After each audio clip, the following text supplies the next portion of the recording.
Assalamualaikum warahmatullahi wabarakatuh. Akhirnya berjumpa lagi dalam video pembelajaran public speaking dengan tema negosiasi. Kali ini bersama saya Fanti Pratimeita dan juga Ida Nuraini. Oke teman-teman, kali ini kita akan membahas keterkaitan negosiasi dengan komunikasi. Nah, apa aja keterkaitannya, seperti apa?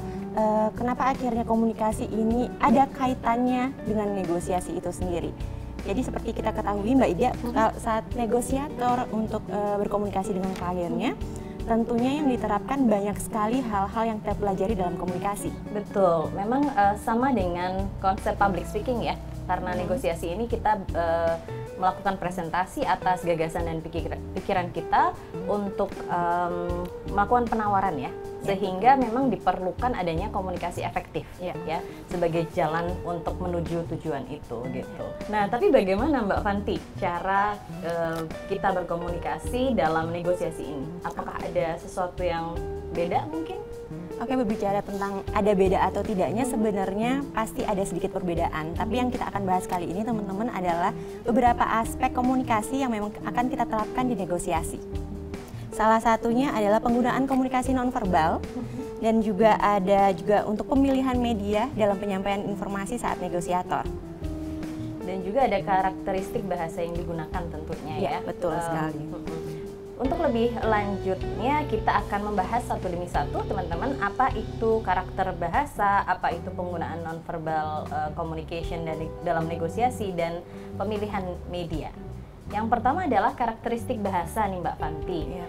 Ada dua level bahasa ya. Jadi yang pertama adalah level logic atau logical, di mana untuk level logic ini teman-teman diharapkan mampu mengutarakan gagasan atau konteksnya tujuan mereka dalam proposal ya, secara logis dan penawaran seperti apa yang akan diharapkan, seperti itu ya.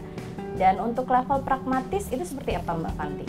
Oke, kalau level pragmatis itu lebih gabungan dari bagaimana cara kita menggunakan bahasa nonverbalnya, dari gesture tubuh, dari bagaimana cara kita menanggapi audiens, menanggapi klien ya. Saat misalnya memberikan pertanyaan atau saat kita menyampaikan sebuah pesan, gestur tubuh kita seperti apa dan lain-lainnya. Oke, iya, jadi itu penting ya. Kemudian yang kedua tadi, aspek kedua adalah penggunaan komunikasi nonverbal. Nah, ini ada attending behavior ya. Seperti apa mungkin Mbak Fanti bisa kita obrolkan ya? Kalau attending behavior sendiri sebenarnya Mbak Ida ini lebih membahas tentang gimana keterampilan seorang negosiator untuk memusatkan perhatian kliennya. Entah itu kliennya terdiri dari beberapa klien atau lebih.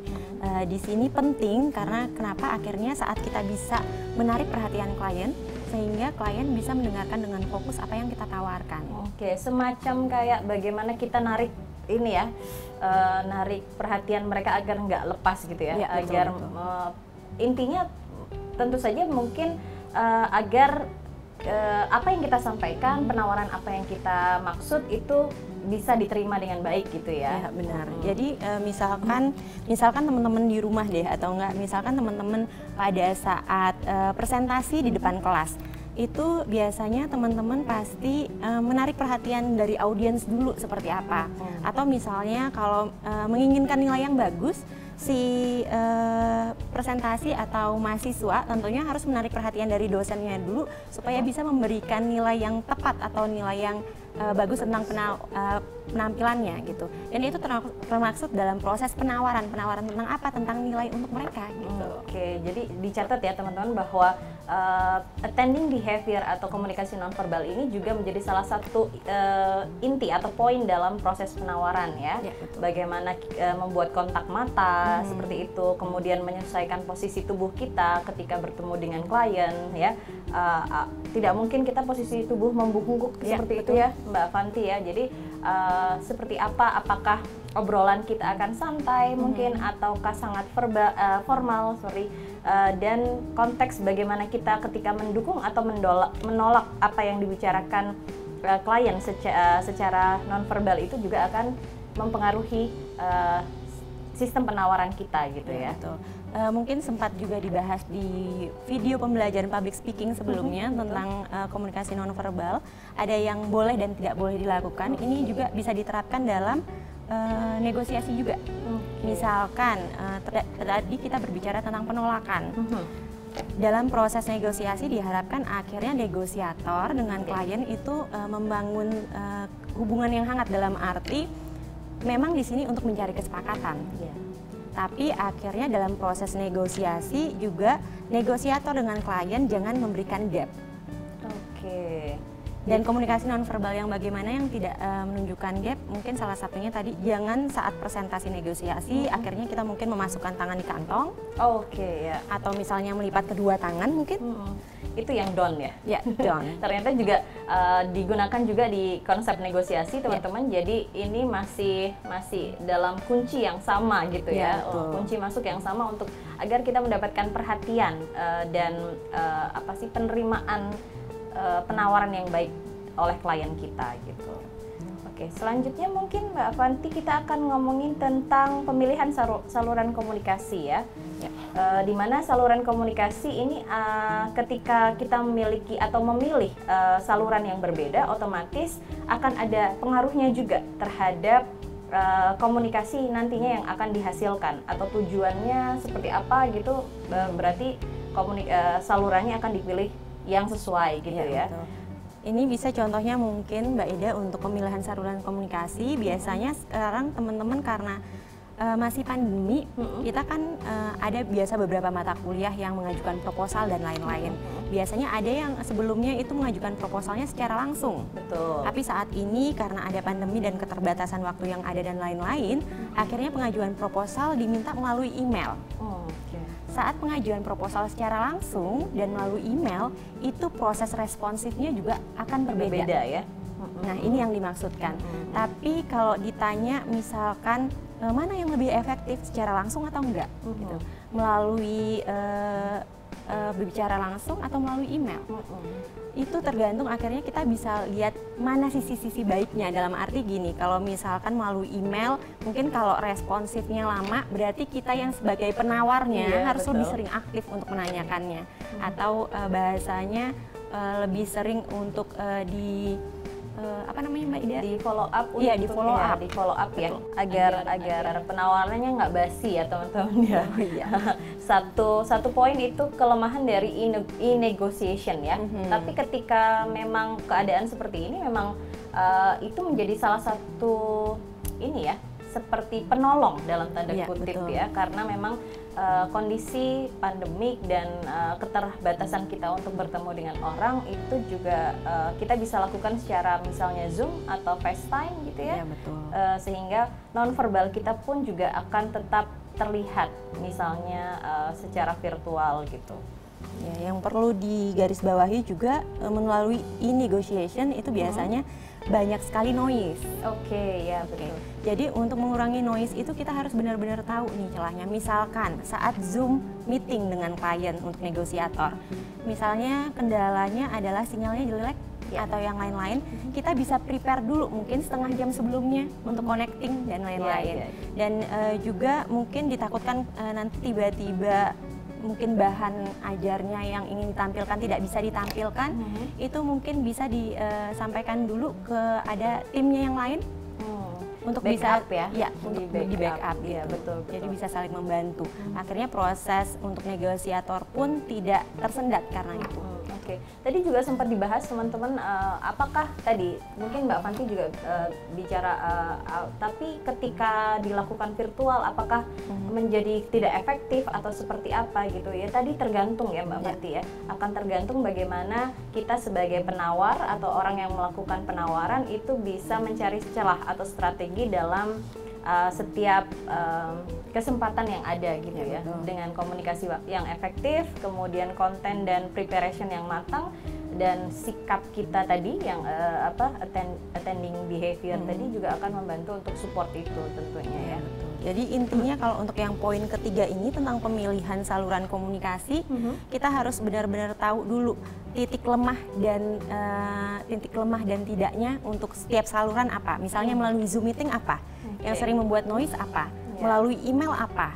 Nah itu kita harus tahu dulu. Akhirnya walaupun melalui proses e-negotiation, akhirnya proses negosiator kita tetap bisa berjalan seperti biasa saat kita melakukan negosiasi secara langsung. Iya. Itu yang menjadi catatan ya teman-teman ya. Oke, selanjutnya adalah terkait dengan bagaimana sih cara meningkatkan komunikasi dalam negosiasi. Ini ada 3 teknik teman-teman. Yang pertama adalah penggunaan pertanyaan, kemudian menjadi pendengar atau konsep mendengarkan. Kemudian yang ketiga adalah pembalikan peran. Nah, penggunaan pertanyaan ini seperti apa biasanya Mbak Fanti? Oke Mbak Ida, kalau untuk proses penggunaan pertanyaan ini bisa digunakan untuk meningkatkan proses komunikasi negosiasi. Maksudnya gini, dalam tiap proses negosiator pasti ada penawaran. Dalam proses negosiasi pasti ada timbal balik saling bertanya antara pihak negosiator dan klien gitu. Nah, untuk penggunaan pertanyaan ini diharapkan kita bisa memilih pertanyaan-pertanyaan yang tepat. Dalam arti pertanyaan yang tentunya sesuai dengan tema negosiasi saat itu apa. Selain itu juga terkait mengenai bagaimana cara kita mengajukan pertanyaan itu ke klien gitu. Entah itu dari bahasa secara verbal maupun non-verbal. Karena itu akan mempengaruhi. Iya, jadi pemilihan pertanyaan atau dalam konteks bahasa atau yang tadi nonverbal itu juga akan mempengaruhi ya, dalam menentukan posisi tawar mungkin. Betul. Posisi ketika kita lengah teman-teman itu bisa menjadi celah untuk mereka masuk kepada penawaran kita ya. Kemudian yang kedua adalah konsep mendengarkan. Ada mendengarkan pasif, ada konsep pengakuan dan mendengarkan aktif. Mendengarkan pasif ini adalah mendengarkan yang terkait seperti apa ini Mbak Fanti? Oke, mendengarkan pasif itu terkait dengan dimana saat kita sebagai pihak negosiator itu mendengarkan apa yang disampaikan oleh pihak klien dengan seksama. Dan selanjutnya ada proses mendengarkan dalam tahap pengakuan. Dalam hal ini saat pihak klien, saat pihak klien menawarkan kepada pihak negosiator, itu pihak negosiator bisa memberikan entah itu jawaban iya atau tidak tentang proses negosiasi atau apa yang ditawarkannya. Dan selanjutnya mendengarkan aktif juga itu terkait dengan gimana akhirnya kita sebagai negosiator selain mendengarkan juga ikut berpartisipasi dalam proses berargumentasi. Iya, betul. Berarti selain tadi penggunaan pertanyaan, itu juga ada konteks mendengarkan ya, konsep mendengarkan pasif, pengakuan. Kadang kita juga harus mengakui bahwa ada gagasan yang masuk akal dan mungkin itu menjadi solusi dari penawaran yang sedang kita lakukan ya, betul Mbak Fanti. Jadi itu mungkin saja, bukan berarti pengakuan itu menjadi suatu sisi lemah kita, tidak. Tapi menjadi proses dalam komunikasi atau penawaran kita. Yang ketiga adalah pembalikan peran. Nah, pembalikan peran ini konsepnya adalah seperti apa nih Mbak? Ya, kalau untuk proses pembalikan peran itu akhirnya kita sebagai negosiator nih Mbak, misalkan saya yang bernegosiasi dengan timnya Mbak Ida. Nah, di sini akhirnya saat saya bernegosiasi dengan timnya Mbak Ida, saya harus tahu dulu posisinya Mbak Ida ini memerlukan apa. Ingin negosiasi ini untuk apa gitu ya. Nah, setidaknya kita tahu posisi dari pihak klien kita bagaimana. Sehingga kita bisa memposisikan diri secara tepat gitu betul. Ya Mbak Fanti ya, dan tepat sehingga tadi penawarannya juga berjalan lancar gitu. Jadi setidaknya untuk proses pembalikan peran ini akhirnya kita memang berusaha untuk memenangkan sesuatu, tapi kan ini ujung-ujungnya harus win-win solution nih. Betul. Nah, akhirnya setidaknya si pihak klien merasa dimengerti juga. Saya maunya ini nih gitu. Berarti ada konsep etiknya juga ya di dalam negosiasi ya, walaupun intinya kita mau sama-sama menang gitu ya, win-win solution, tapi juga ada konsep di mana kita juga mempunyai bahasa atau etika yang menanggapi secara positif gitu betul. Ya.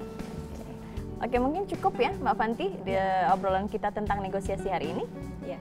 Baik teman-teman, sekian pembelajaran kita kali ini mengenai negosiasi. Saya harap itu bisa memberikan sedikit tambahan ilmu untuk teman-teman terkait dengan public speaking yang digabung juga dengan negosiasi dalam komunikasi. Akhir kata, saya Fandi Pratimita dan juga Ida Nuraini. Wassalamualaikum warahmatullahi wabarakatuh dan sampai jumpa. Terima kasih.